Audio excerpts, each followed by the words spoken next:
panelists. Today, we are meeting in the sidelines of the ATT meetings, knowing that the ATT is the first international treaty to discuss the control of conventional arms transfer at the global level and to set standards to regulate them. First of all, of course, I would like to welcome all my honorable panelists and the attendants, of course. Just for the documentation purposes, the side event will be recorded.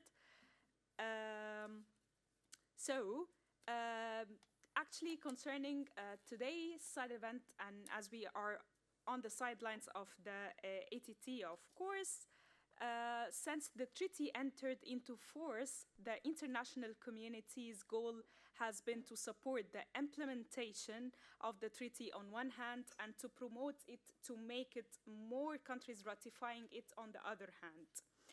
Let me talk more about the unregulated transfer of arms to the Arab region, which raises many humanitarian concerns. Arms control to follow mostly in a secret way to the most brutal armed conflicts causing further human. والسعودية والسودان وسوريا والإمارات واليمن اعترضوا، لكن في إبريل 2013 الجمعية العامة للأمم المتحدة اعتمدت معاهدة تجارة الأسلحة، ووافق وقتها 156 دولة واعترضت 3 دول، وامتنعت عن التصويت 22 دولة، وكان منهم سوريا اللي اعترضت على عدم حظر المعاهدة لنقل الأسلحة للجماعات المسلحة ودون الوطنية. 8 دول عربية امتنعوا عن التصويت، وكان امتناع الدول العربية عن التصويت هنا بسبب عدم وجود نصوص موجودة في المعاهدة تضمن بشكل صريح حظر توريد الأسلحة للجماعات والأفراد، وده اللي هيفتح الباب ان الجماعات الإرهابية والمتشددين يكون لديهم سلاح، وده الأمر اللي بيساهم في زعزعة الاستقرار مش بس في الدول العربية لكن في العالم كله. ومع ذلك رحبت الدول العربية ومنهم مصر بالعمل والامتثال لبرنامج عمل الأمم المتحدة لمكافحة الإتجار غير المشروع في الأسلحة الصغيرة والخفيفة، ولكن ظل التحفظ اتجاه معاهدة تجارة الأسلحة. الدول العربية اللي صدقت على المعاهدة حتى الآن 3 بس: لبنان، فلسطين، موريتانيا، وتطبيقها لا يزال ضعيف رغم ذلك. علشان كده بنقول الدول العربية رغم تحفظها ومن وجهة نظرنا هي محتاجة انها تنضم للمعاهدة علشان نساعد في الحد من عملية تجارة الأسلحة بشكل غير مشروع في المنطقة العربية، عشان نمنع تحويل وجهة الأسلحة لمناطق تانية، علشان نمنع الإتجار غير المشروع في الأسلحة اللي بيهدد الأمن والسلم الدوليين. شفنا السنين اللي فاتت حروب ونزاعات موجودة في المنطقة العربية، حروب أهلية، زادت انتهاكات القانون الدولي الإنساني وانتهاكات القانون الدولي لحقوق الإنسان. ليه؟ عشان في نزاعات مسلحة. نزاعات مسلحة موجودة ليه؟ لأن في سلاح موجود بشكل غير مشروع مع ميليشيات، مع جماعات، مع أفراد. ليبيا الأسلحة اللي موجودة فيها أدت لانقسام سياسي. الأسلحة اللي موجودة خلت إن احنا مش عارفين ننهي هذا الصراع المسلح. العراق بتعاني من توترات مستمرة نتيجة الأسلحة اللي موجودة. اليمن كل يوم تدهور في الحالة الأمنية اللي موجودة في اليمن. في الصومال عندي أعمال إرهابية موجودة بترتكبها الجماعات المسلحة والجماعات الإرهابية. سوريا الفوضى فيها ما زالت مستمرة وأعمال العنف مستمرة نتيجة انتشار السلاح.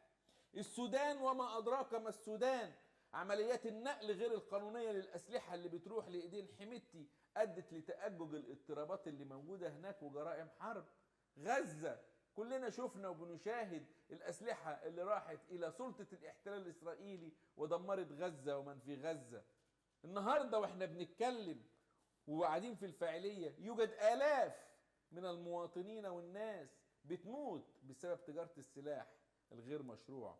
أنا على يقين إن ممكن تكون هذه الندوة وهذا الاجتماع وهذا اللقاء هو خطوة أولى نحو تعليم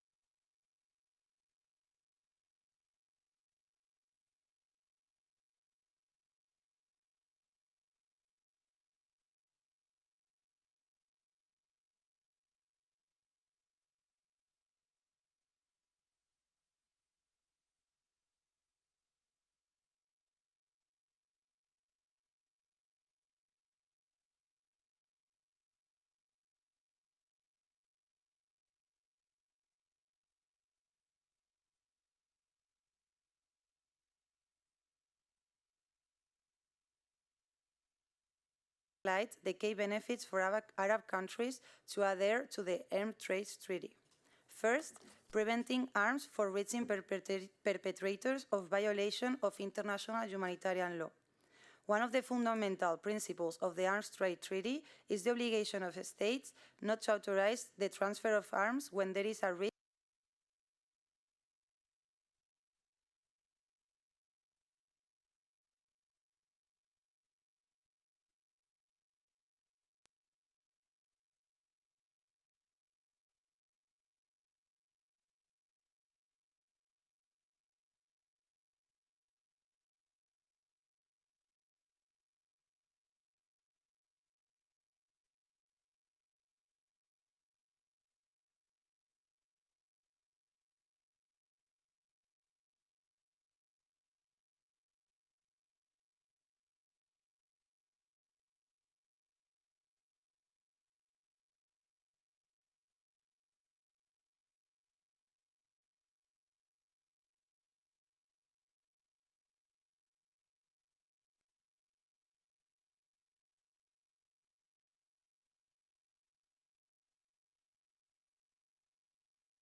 fueled by external interventions lead to political instability.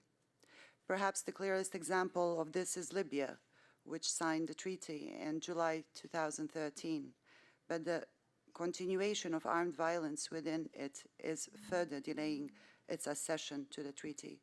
In contrast, many Arab countries confirmed their reservations about the ATT due to their fear that the treaty will limit their ability to purchase the weapons necessary to maintain their national security.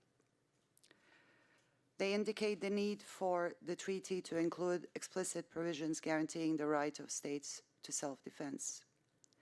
For example, Saudi Arabia relies heavily on arms imports from the United States and aims to produce 50% of its weapons locally by 2050. Therefore, there are concerns that joining the ATT may hinder this goal. Many Arab countries consider the Arms Trade Treaty to be an agreement for arms exports and does not take into account importing countries, and this represents an obstacle to their accession to the treaty.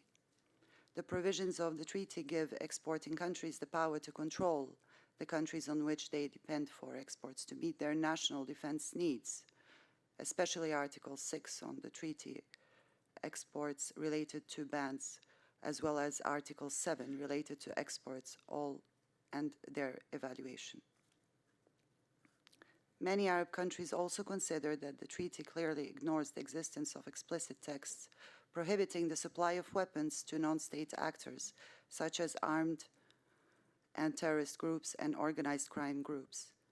Another challenge is the lack of institutional infrastructure and governmental capacity necessary to implement the treaty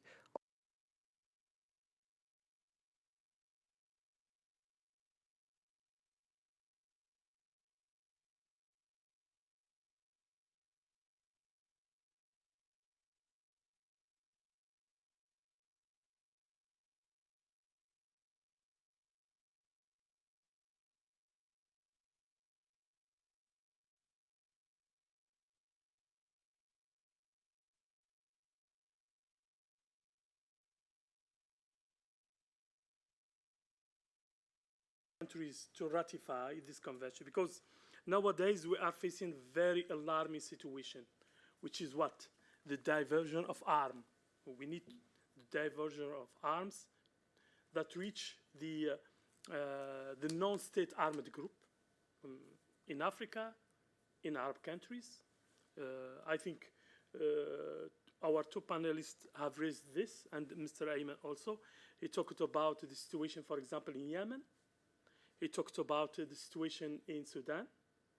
And also I can add in Africa, also in DRC, for example, in the Sahel, where the terrorist group are operating actively and having sophisticated arms. So that's why I think civil society need to work on this issue in a vital and essential achieving the goal of enhancing, for example, the security and the stability of the region. So while some countries, for example, face political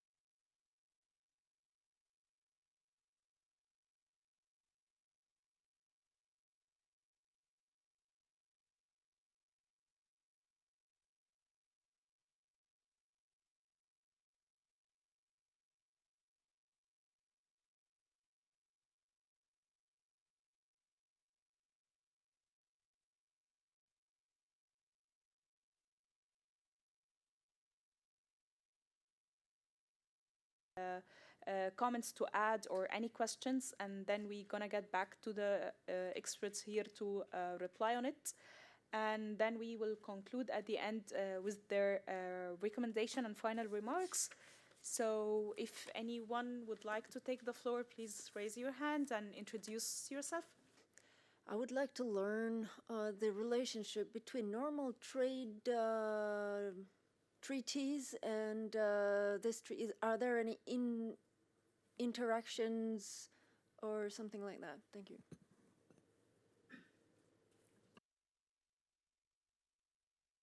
What's in between? Are there other initiatives that we are going or that you are going to promote and suggest? Because we know for a fact, still during that period of time, people who shall not have these arms will do bad for humanity.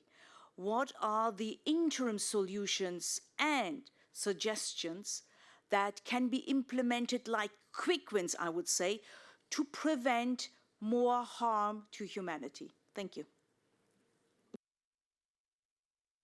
Thank you so much for the great question. If anyone else would like to have the floor before going to the panelists?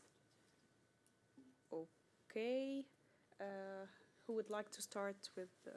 Yeah, Nada, of course. Thank you, Julia, for this fantastic question. This question, actually, it's like what Mr. Naji presented today. It's like the primary and the basic thing is to raise awareness in between time, obviously, and of course to educate children and kids and adultery not to go into the line of proliferating ammunitions and the use of them.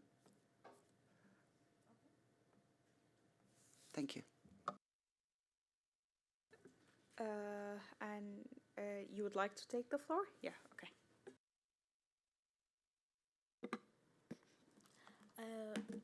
Can I speak in French? Voilà, nous avons pris plaisir à écouter. Alors moi, j'aimerais quand même avoir un éclaircissement ou du moins sur votre point de vue, s'agissant donc des pays qui sont donc face à des crises sécuritaires. Je prends par exemple le cas du Burkina Faso d'où je viens, qui est confronté donc à ces situations de terrorisme et tout. Nous savons que voilà, quand on retrouve du moins des terroristes avec des armes, c'est vraiment des armes sophistiquées. Et la propagande qui a été faite, du moins il y a des années, c'était que voilà, les combattants, du moins les FDS qui partaient par exemple sur le champ de bataille, se retrouvaient avec des armes qui étaient vraiment moins sophistiquées que des armes donc des terroristes. Et dans ces situations-là, quelles sont donc les conduites à tenir donc pour le gouvernement, par exemple burkinabé? Parce que je sais aussi qu'il y avait des questions politiques disant que voilà, le Burkina avait atteint son quota et il ne pouvait plus, en tout cas, avoir un certain nombre d'armements et tout. Mais dans ces situations urgentes, qu'est-ce que l'État fait? Ben, moi, j'aimerais que... Okay. 19, okay, 19, great. So is there any timeline you're working towards to get these 19, the remainder of the Arab countries, to adopt this treaty? Because it's very important, right, for peace, for humanity. Frankly speaking, we don't have. Esta es una gran conferencia en la que hemos asistido, en la que se reflexiona sobre la situación mundial de las armas, y yo creo que es una reflexión importante en ese sentido, que ¿qué está pasando en los campos de Tinduf?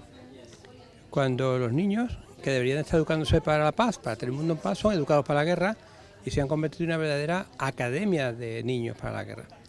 O sea, ¿cómo queremos parar la guerra? ¿Cómo queremos parar las armas? Si no paramos de educar a los niños para la guerra, es imposible. Y eso ocurre ante la vista de todo el mundo.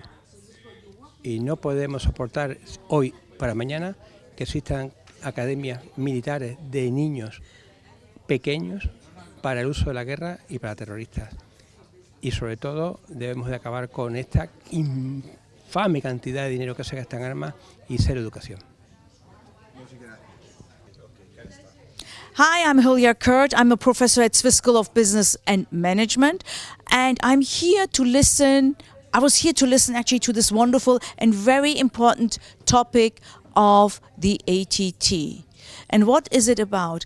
About the Arab countries and how to prevent arms to hand or land in not good hands. Because we're talking about humanity here, and that was the whole thing.